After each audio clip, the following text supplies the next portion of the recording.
Welcome to the Tech Egg. Don't get scrambled. Enjoy the video. In this video, I will explain how to set up a new drawing in AutoCAD. First, launch AutoCAD and click the New button on the Quick Access toolbar or from the Application menu. You will then be prompted to select a template.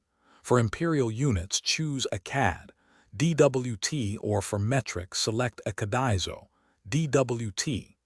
These templates provide predefined settings, saving you valuable time. You can also begin with no template for a completely blank canvas.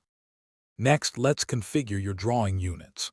Type units and press Enter to open the Drawing Units dialog. Here, you can select your desired unit type, such as decimal for general use or architectural for feet and inches.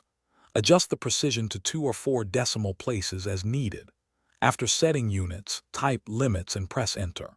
Specify the lower left corner, usually 0, 0, and then the upper right corner to define your drawing area. Effective layer management is crucial for organized drawings.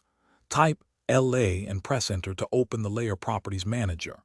Here, you can create new layers for various elements like walls, doors, or text. Assign distinct colors to each layer for easy visual identification.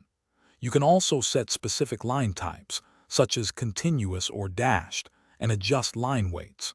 This systematic approach enhances clarity and simplifies editing, making your design process much more efficient. Finally, remember to save your work frequently to avoid losing progress.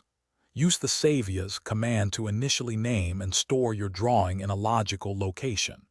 Choose a descriptive file name that clearly indicates the project. Once saved, use the Save command regularly.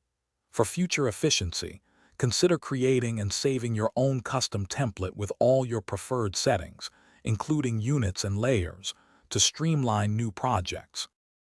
Thanks for watching. Consider subscribing if I helped unscramble your problems.